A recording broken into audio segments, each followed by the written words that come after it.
Slash was designed with a bunch of suspension travel for all the general bashing and jumping off of things. For oval track racing, we can get rid of some of that travel, lower the chassis some, and make a better handling car. Instead of the car being up here, I think we can get away with it being down here somewhere. We can use the threaded adjusters on the shocks to adjust the ride height from here.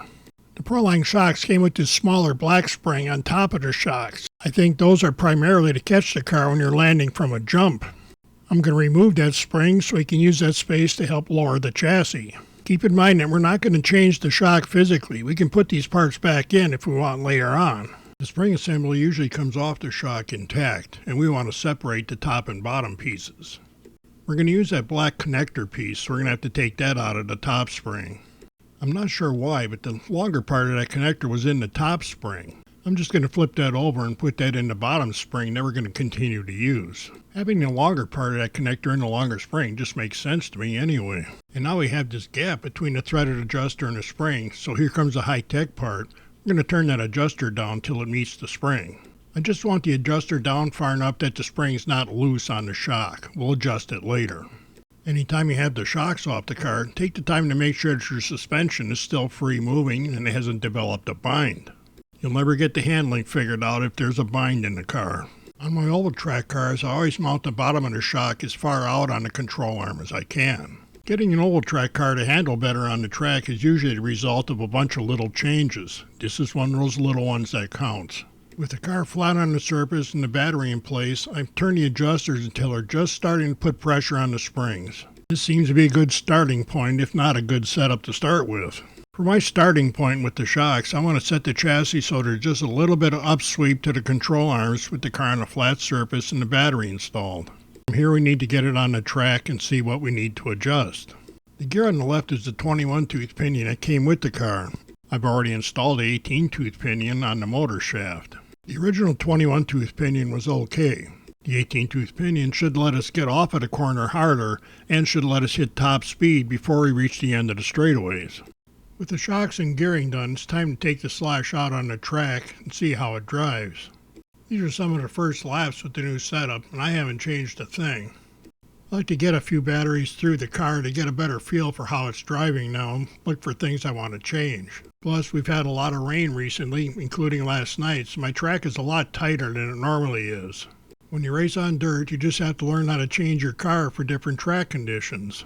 So far, I'm liking the differences in how the Slash drives. Of course, that doesn't mean that I've actually got this thing figured out yet. Here I took the Slash in way too high and ran it through all the biggest bumps in this corner. I am kind of happy with how the Slash reacts to the bumps now. It can still get bounced in the air a little bit, but hitting a bump doesn't jerk it off the line. Here I was able to stay in the gas and just be gentle on the steering, and it came off the corner pretty decent. Here I'm finding out that with the new gearing, it is accelerating harder down the straight. When I get to the next corner, it's going faster than I was expecting. I'm going to need some new marks for turning into the corners. Here I tried some brake to get the Slash to pivot and found out that if you got on the gas at the wrong time, this thing can push now. The chassis is staying relatively flat, and it does drive decent so you can catch it and get off at a corner without losing a whole bunch of time. Here we can see that the shocks are controlling the body lean. It doesn't just flop over to the side. That keeps more of the tires biting more of the time. I didn't have the drone exactly where I needed it, but this shot does let us see the kind of curve that the car shoots through the turns. Despite the bumps in the track, the Slash is staying relatively consistent in its arc through the turn. That means more of the tires are staying in contact with the ground, and that makes it easier to drive and quicker to get off at a corner.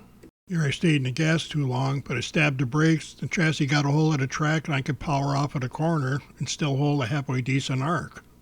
From another angle, we can see how controlled the body lean is and how consistent the tires are on the ground. So far, it looks like the Slash chassis really likes its spring changes.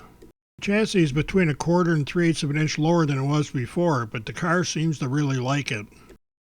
For the next time out, I'm going to add 1 turn of preload on the right rear shock just to see if that gives me more bite off of the turn or if it loosens the car up more. The most important thing for me right now is to get a lot of batteries through here and get some laps on this car. It's important to get used to how the car drives with the new changes rather than just keep trying to change things to make it better. There's more speed in this car right now, and I just have to learn how to get all of it out of the car. Once I do that, then I can make a better educated guess on what changes we need to go faster yet. Nothing makes us faster on an oval track than practice. We have to get comfortable with the car and learn what it likes and doesn't like.